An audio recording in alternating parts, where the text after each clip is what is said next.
Hello, everyone, and welcome back to the latest episode of JKL Media. And this time we're going to return to the world of Mike Flanagan, and we're going to look at his second Netflix series, The Haunting of Bly Manor, which is a limited run series based on the Henry James novel, The Turn of the Screw. With this series, we see the trademark Flanagan cast of actors starting to be established.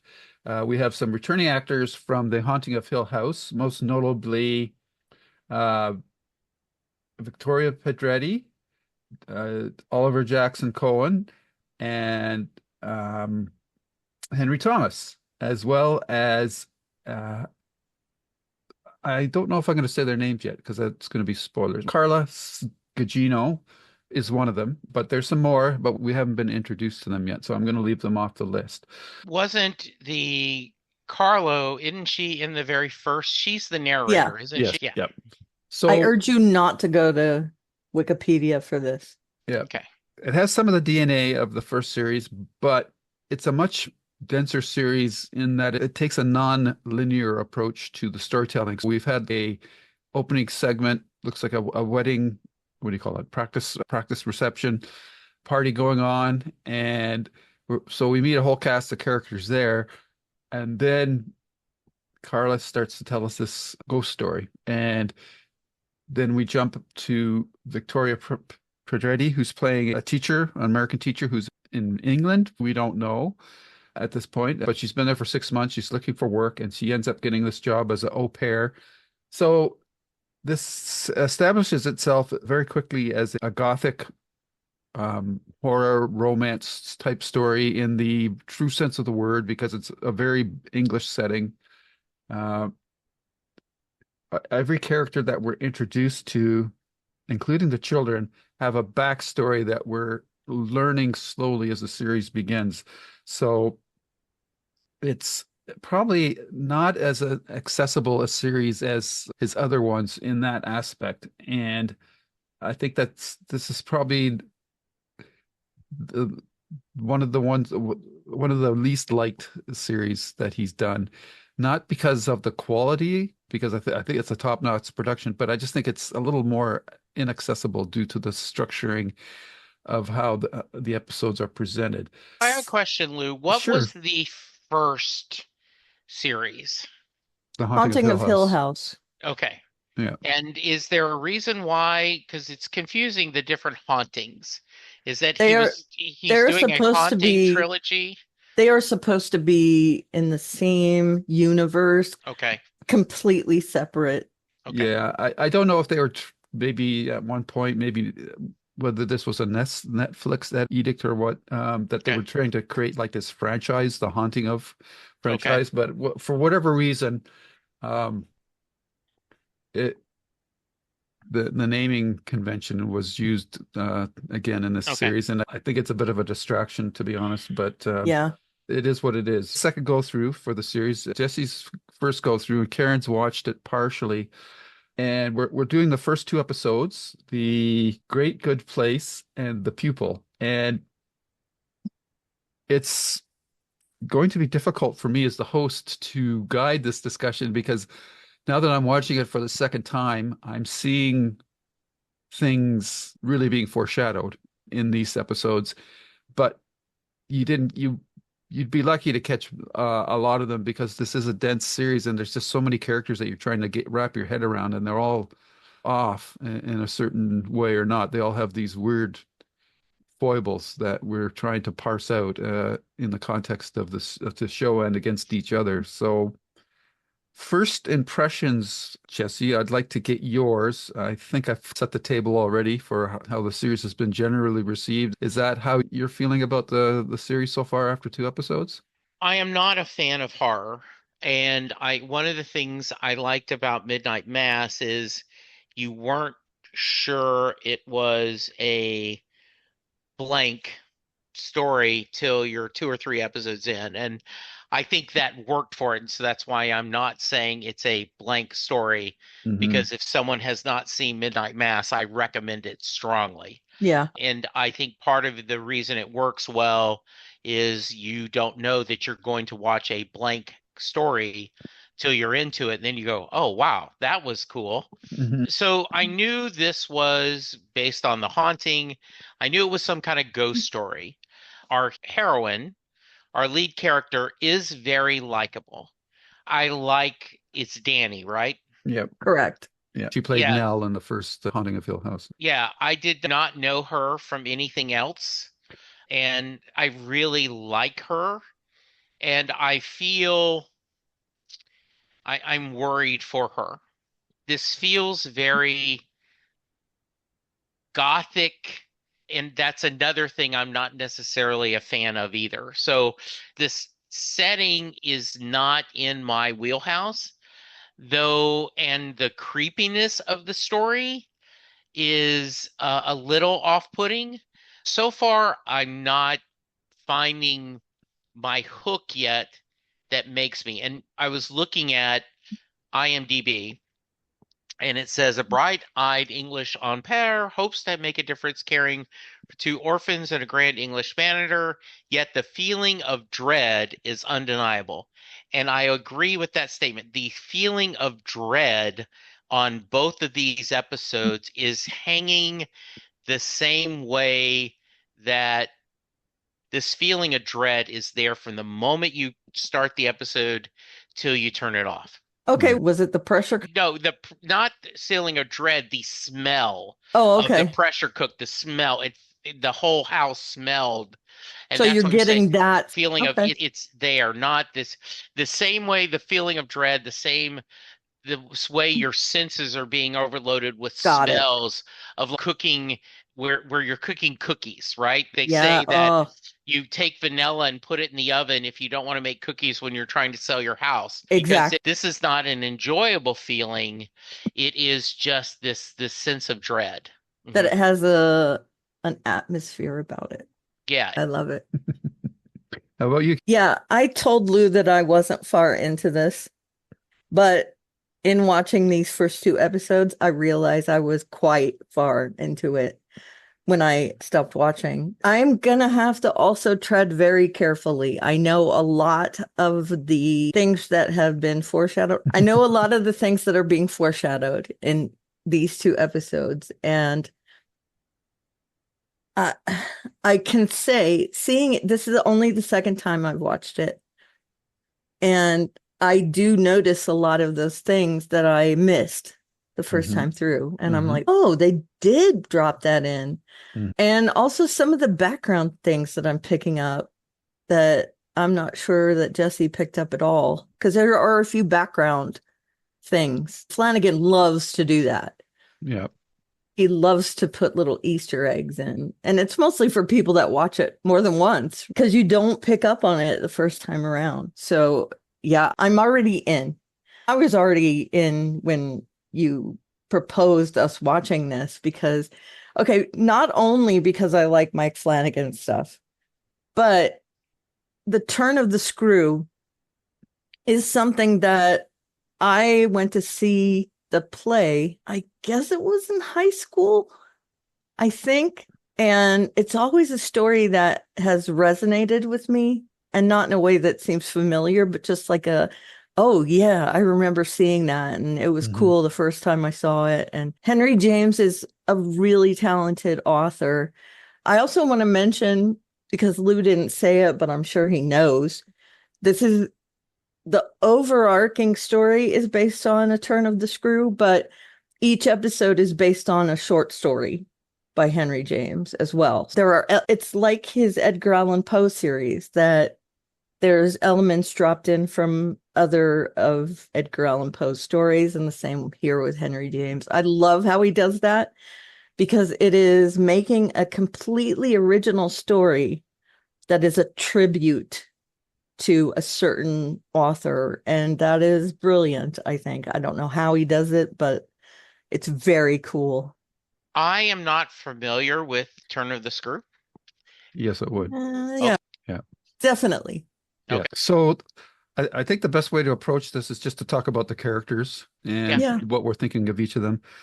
I will throw out the first Easter egg that is not related to this story, but as a shout out to something else, is the hotel room that Danny stayed Mm, in is room 217, which of course right. is the famous room from The Shining.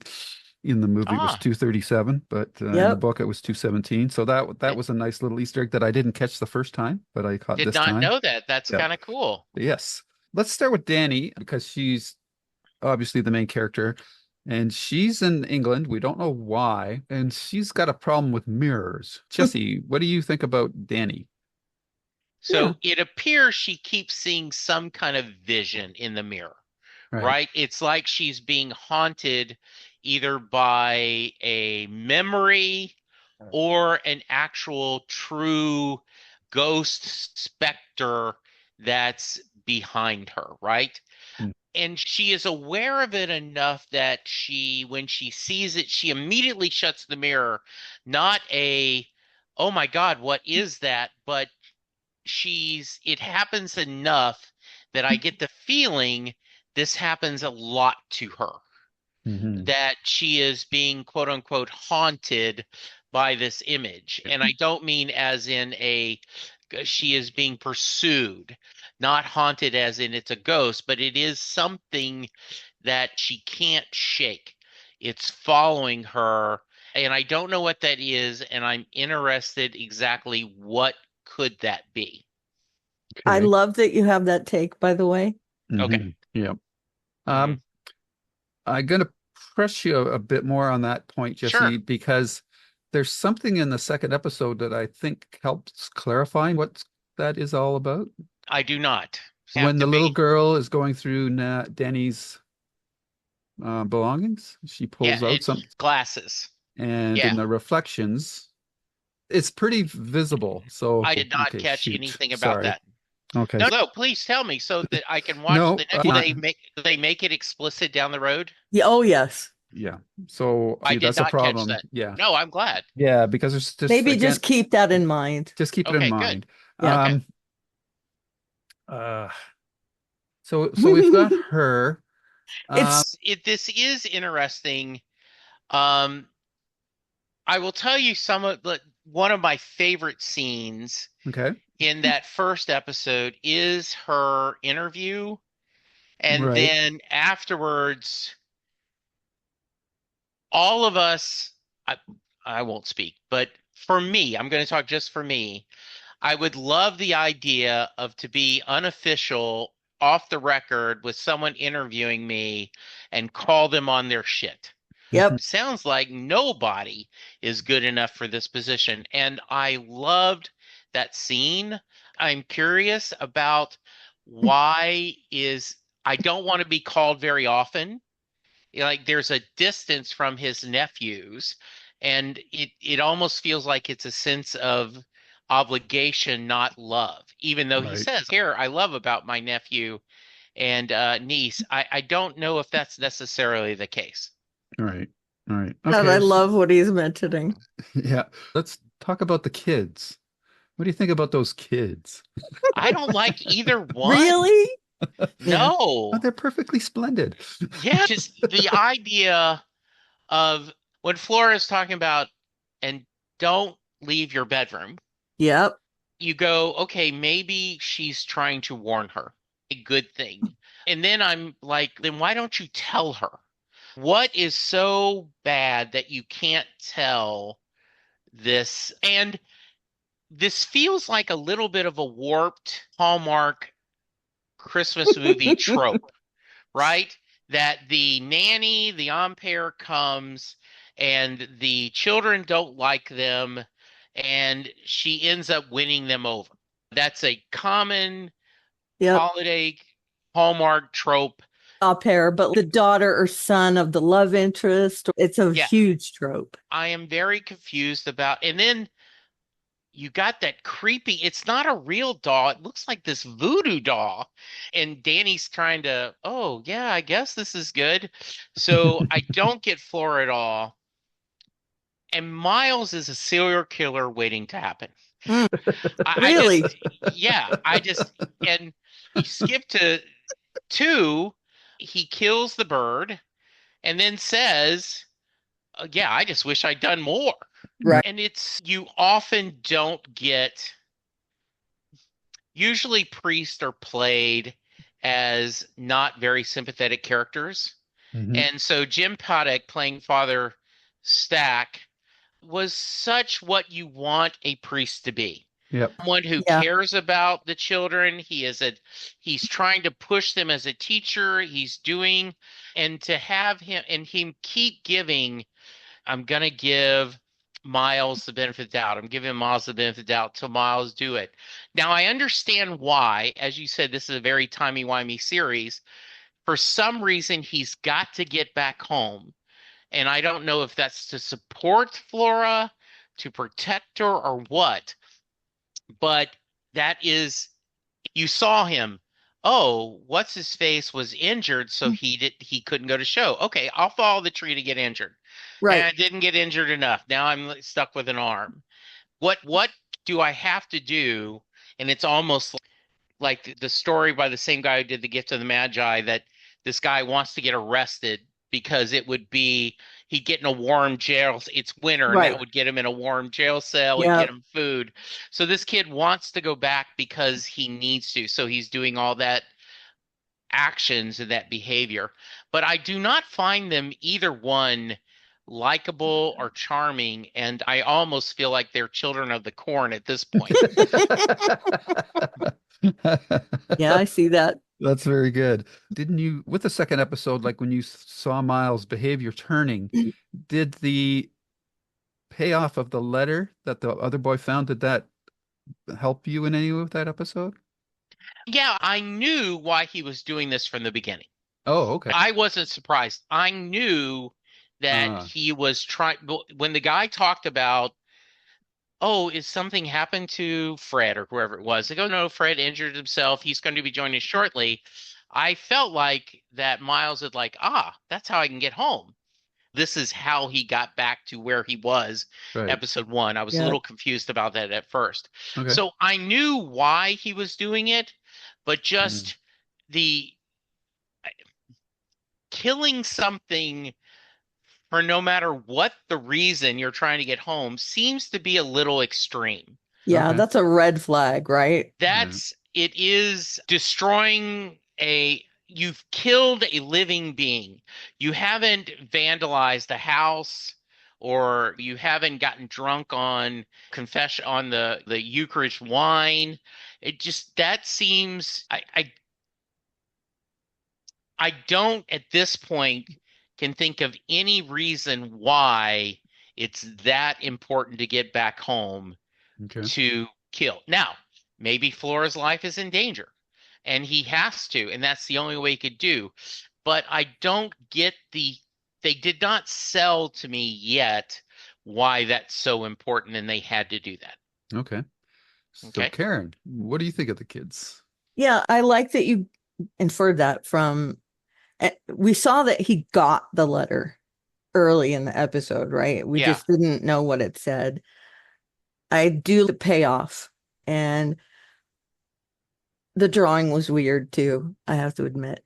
Yeah. But yeah, as far as Miles and Flora go, I'm going to talk about what I remember from my first time watching it, is that Yeah. they flipped back and forth between someone I cared about and someone I didn't. Mm. And I think that's especially true with Flora, because you can see that she is welcoming. She wants to like this person. And she loves the people in the house as well, the staff in the house. And then we see little pieces of her that we hate, with the dolls and the warning off, the locking in the closet. Not right. And when I watched this the first time, I thought, okay, so I'm not going to like these kids. And then they said, oh, no, don't like them anymore. And I thought it was really early to do that. But yeah, what do I say? There's a part of me that does like them. And I also see in that second episode where Miles is at boarding school and he's trying to get home, and he's trying anything he can. Yeah, I just think the bird was a vehicle for him, sure. but it is also very troubling. That's what he went to. Now, Father Stack also mentioned something about the bird Yeah. right before Miles killed the bird. Because the bird was innocent. Exactly. Yep. And one of the background things I noticed is when Father Stack is cleaning up the altar and everything, you can see Miles running in the background. Yep. Yeah. You can see that he's running in to leave this bird there. And that's just a fun little drop in. But it definitely, he is being compelled to go back home. And I'm Yeah. not giving you a hint there. I am Mhm. just saying that is his utmost goal. Yeah, it is very clear that for some reason it's incredibly important for him to get home. Like that. And I Mhm. think that is the only thing he's thinking about at that point. Yeah. And I think whenever something is put in his brain that he thinks he can latch onto, that's what he latches onto. Yeah. And I do that. He also, in the middle between those two things, he chokes his friend, which Yes. again is a fight, which I think was planted in his brain. Yeah. I think that if he hadn't gotten this letter, I think that Father Stack could have really helped him because there was a lot of trauma with losing his parents. And I think Father Stack was, and this is in the past, this was out of character for a clergyman to actually be sympathetic, to be on the kid's side. Yeah. And I loved that character, Father Stack. I do think that if he wasn't compelled to go home and doing all these terrible things to get expelled, Father Stack could have really been almost a father figure to him. Mm-hmm. Yeah. Happened. Yeah. What was especially perceptive of the father was the verse that he shared with Miles, and it's John 16:22. And basically, this was a chapter in the Bible where Jesus is telling the disciples, like giving them a heads up that he's not going to be around for long. But what he says in that verse is, "So with you, now is your time of grief, but I will see you again, and you will rejoice, and no one will take away your joy." So that is a morsel that I'm hoping that Miles can hang on to because he's obviously gone through a lot with the loss of his parents and their previous au pair. But we'll just leave it at that. I'm looking at my notes and I'm So realizing a lot of the hang on. things that I'm saying here, I'm going to have to I save until we get to the last episode and say, hey, in this okay. episode, this, and this. So I'm going to strictly stick to the characters. And I think that's the safest way to go about it. I did want to share Mm-hmm. that on Twitter, aka X, I did post after watching the episode John 16:22. So with you now is your time of grief, but I will see you again and you will rejoice, and no one will take away your joy. We're going the religious route, which is Yes. also, Joy a cometh in the super morning. safe Right. Yes. topic to talk Yeah. about. Okay. Yeah, I think, isn't that him saying you'll see your parents again? Yes, Take it comfort is. in the fact that they're not Yep. gone completely. Yeah, Yeah. I love Yes, that. Yep. exactly. So let's talk about. Go ahead. I know you can't tell me, but I'm going to ask anyway. Okay. Am I totally off base about these kids? No, you're totally on base. Okay, Yep. that's I think okay. your reaction is one that anyone who's watching this for the first time will have. Okay. Yep. Yep. You want to like them, but they're just something about them that you just can't get Yeah. on board with. It's exactly where the show wants you to be. The next interesting character is Hannah Gross, the housekeeper, who's played by, I don't know if I'm pronouncing that. I think the T is silent. Tania Miller. Tanya. Is it Tanya? Okay. That's how I read it. She was in a previous series that we covered, which was The Peripheral, and we really liked her in that. And she played a real bad person in that one. So she's playing a much different character in this one. But she's got some interesting characteristics about herself, Karen, that are interesting. She is definitely very stoic, She has a duty, is what it seems at this point, right? That she's very connected to these kids. And that's something you definitely get in these two episodes, that she holds herself away, but she definitely has feelings for all these people. And there is one thing about her that I will not mention, but I'm planting this in case Jesse picked up on it. That there is one thing she does that is very curious. She doesn't eat. There you go.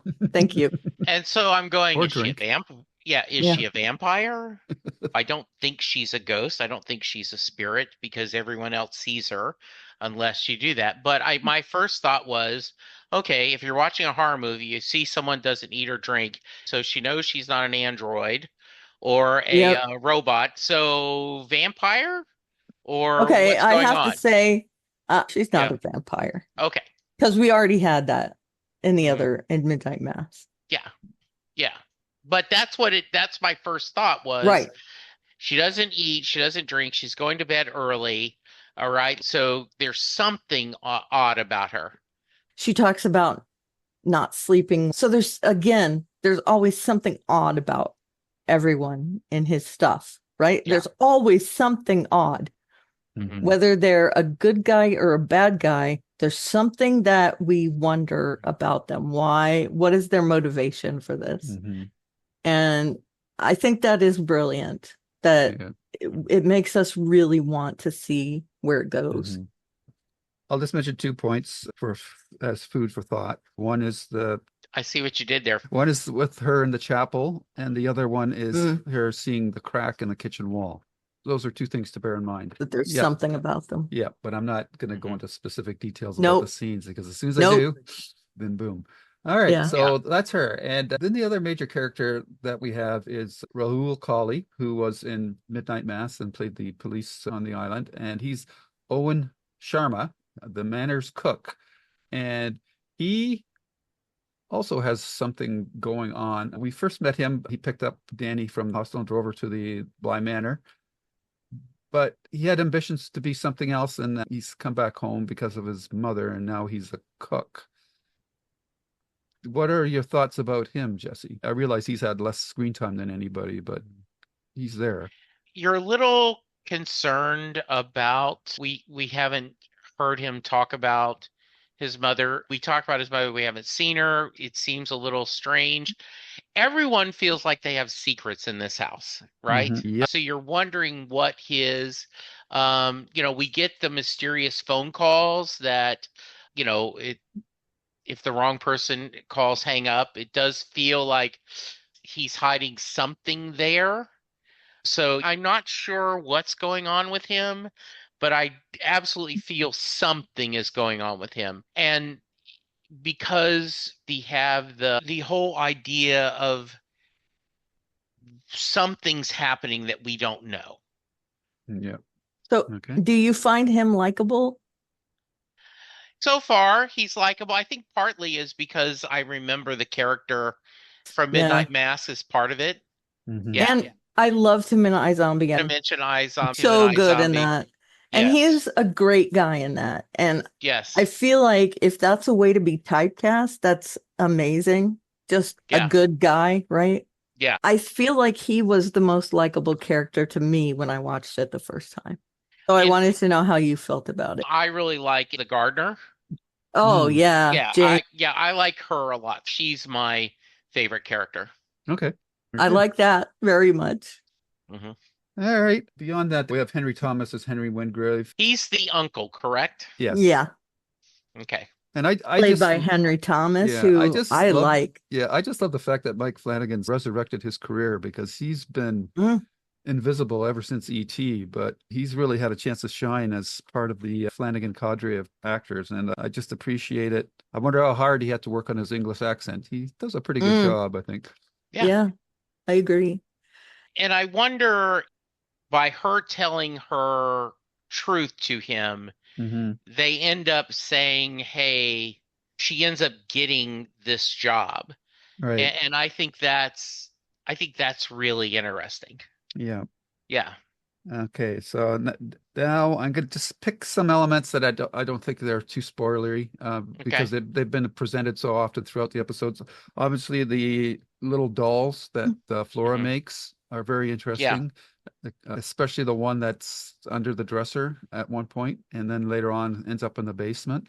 And I liked Flora's, like she's in the first episode, everything is perfectly splendid, and then when they go to the basement, so she says it's perfectly dreadful, which is a good way of setting up some added tension without having to do any, because going into the basement is like a horror cliche, but and the light not working again. Yeah. But the nice little touch with the regular dolls I thought was cool. I don't know if you caught that or not. N- No? No, what? Okay. Okay. You can rewatch that scene just to Okay. take a look at the dolls that are stacked up against the wall. So Okay. that's pretty cool.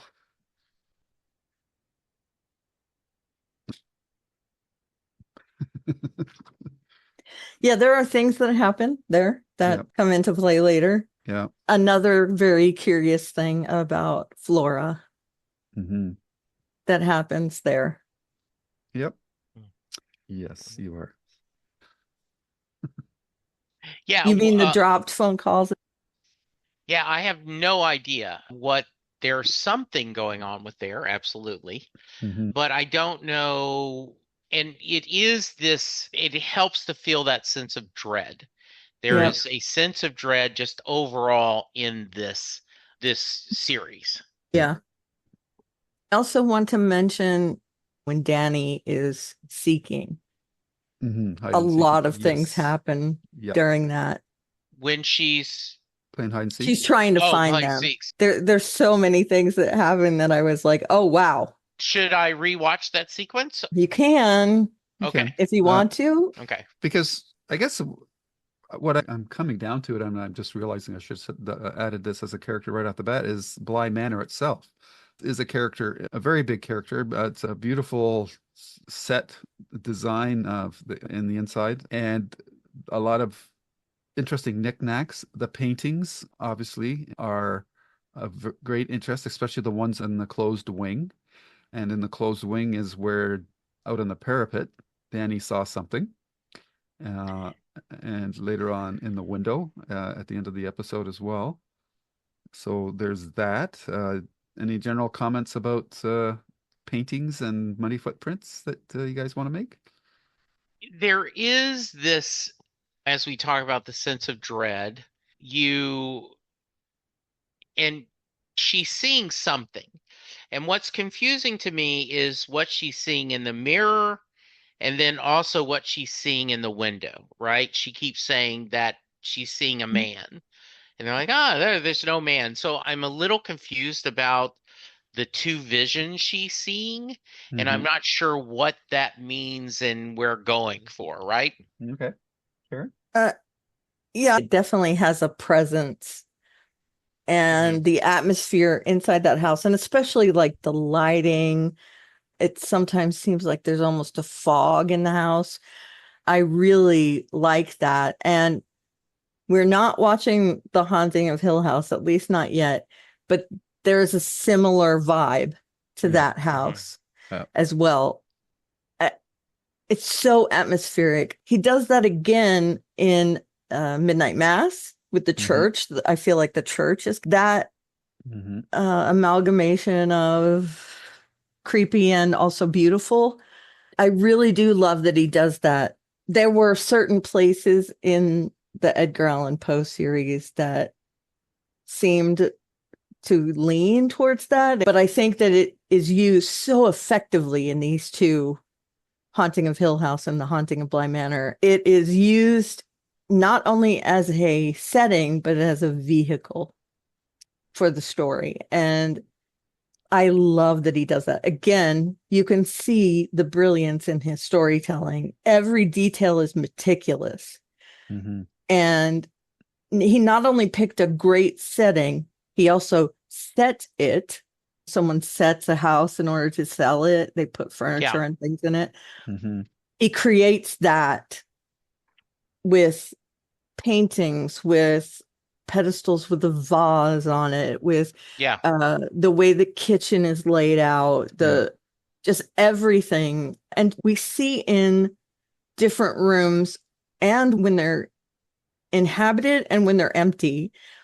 And she goes into the classroom when it's empty in order to search for them. And we get a vibe from that. Mhm. We see her room as she's walking into it. And then when her clothes are out, there are just so many ways that he sets this. And I love that about it. And that's something I picked up on the first time I watched it. I had already watched Hill House. Mhm. And that was one of the things that I loved about Hill House. And to see it used again like this in Bly Manor was delightful for me. Yeah. Yeah. Any any thoughts about the muddy footprints? No, at this point, I'm having to go along with the ride Okay. because there really is someone there, right? Unless this haunting actually is able to manifest itself physically. Mm. So I don't know what there is. There are secrets they're not telling her. Mhm. And so I'm wondering what that is. The other thing in this is that's a lot of people in that house, like for just two kids. Yeah. Like it feels like you wouldn't have to have on par if you've got a cook, you've got a housekeeper. It seems like one of them could do something, but I guess not. Everyone has their Well, own little A role. place though. yeah, Yeah. the house Yeah. is Hmm. large Mhm. Yeah. and they all have their separate jobs. And Yes. I can't imagine that Owen would want to take on caring for the kids. We do have the running of the house, which is cleaning it, keeping it up, making sure everything's copacetic.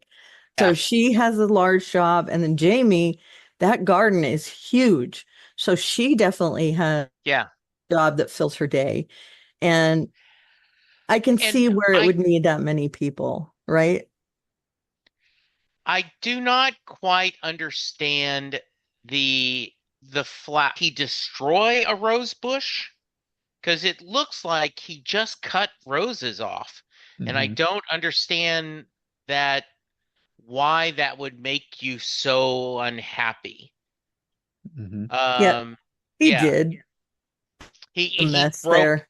he did Yeah, destroy the he okay. broken things all over the place. And Okay. it's definitely, you can see that Jamie has a, takes great care in how she takes care of the garden. And that Yeah. is, again, I'm not dropping in anything that's spoilery. She Yeah. just loves her garden. And Okay. Mhm. Good.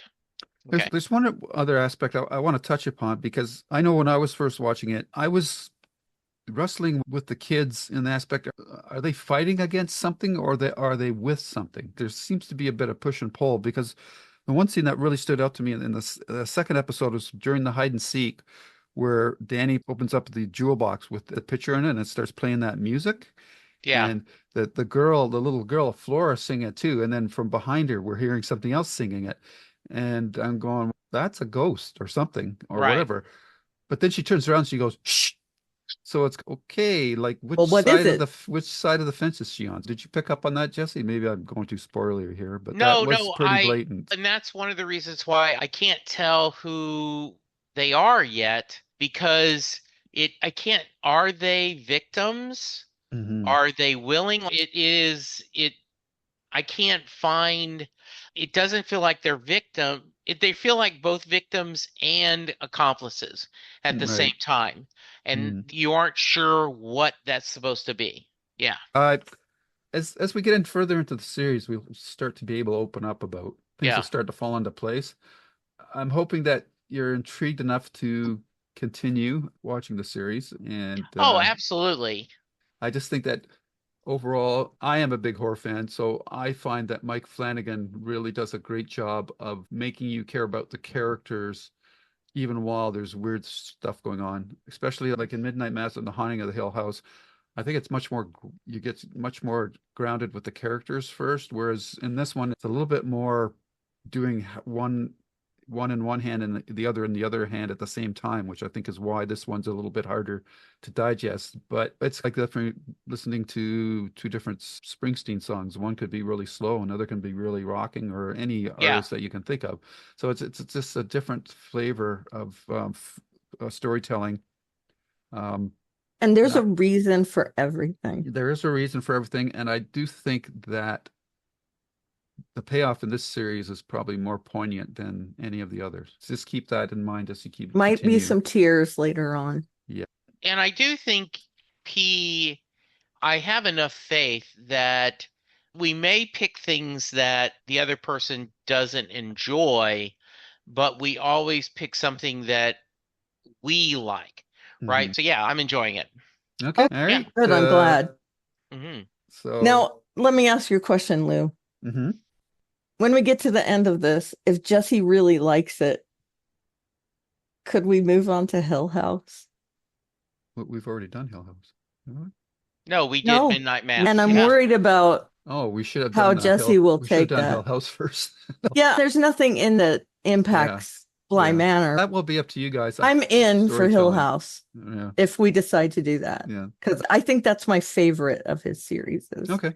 I keep pushing Bruce things, so we all have our genre. Yeah. We'll reconvene at a later date to talk about Okay. that. And see Yeah, as we 'cause go. I'm all up for doing it too, but we might. Okay, awesome. Okay, good. If I'm up next, I pick Hill House. Okay, just go around the table one more time. Is any last thoughts, Karen, about these first two episodes that hasn't been brought up? It's not something that hasn't been brought up, but thinking about it, I think it might benefit Jesse to go back and just watch the hide and seek sequence.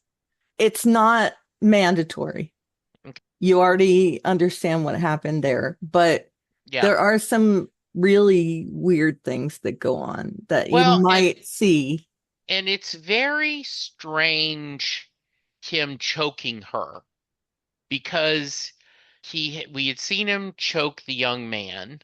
Mm-hmm. And you're like, oh, he has to keep doing worse things because it's imperative he gets home. Yeah, gives her roses and then he attacks her in the same episode. Yeah, and is there a chance they're being possessed? I just don't know yet. Okay. And yeah. And it's like the weird thing with the locking her in the closet. That makes really no sense. No sense. And then she looks up and sees them in the windows. Yeah, which is this. Once again, they're just creepy kids. Yep. And you aren't sure, okay, where have I ended up at? Yeah. Yeah, there's a reason she was locked in the closet. You just don't know what it is yet. It's another way that makes the kids look super creepy. Mm-hmm. This is something that I got on the second watching. I see what the instigator is of that. Yeah, see, and I understood the motivation after I watched it. Yeah. But I see the actual instigating incident that caused that. Okay. Yeah, because it doesn't make any sense. And I think if there's anything frustrating me, it's the inconsistency of the kids. Jekyll and Hyde. Yes. Jekyll and Hyde was based on dual personalities and things like that. Okay. There is a reason. Okay. Good. I think we'll wrap up. Give more away than I should. Didn't? No, I'm still. Yeah. If people want to find out where we're at, Karen, where would they go to find out more about Aliveria? Oh, Aliveria. Just type in Aliveria on your favorite social media. I'm most likely there, even if I'm not super active. You can also email us at JKL podcast b5podcast@gmail.com. Hold on, I'll tell you just now. I'll pull it up. JKLB5podcast@gmail.com is awesome. correct. All right. So I'm at Aliveria, JKLB5podcast@gmail.com, and I have a blog, alleystuff.com. Good. Jesse? I am at Jesse Jackson, DFW on Twitter and Blue Sky. I am Jesse Jackson on Facebook. I continue to, as we're doing this, I'm in the middle of a 30 days of Springsteen, where I'm doing a new episode of Set Listing Bruce every day in November. So I'm really hope some of you guys will check that out. We're doing deep dives on Bruce Springsteen releases. Very cool. All right. Very good. And I can be found on YouTube at Loose Reviews, where you'll find our flagship show, the Babylon 5 podcast, as well as this podcast, the JKL Media Podcast, where we do one-offs on various TV shows, movies, music, comics. And right now we're working our way through The Haunting of Bly Manor. And I am also available on Twitter. Thank you very much for checking in with us. And we'll look forward to you picking us back up when we talk about episodes 3 and 4, The Two Faces Part 1, and The Way It Came. Until then, take care, so long, and see you later. Bye. Bye. And scene. The proceeding has been a JKL Media production.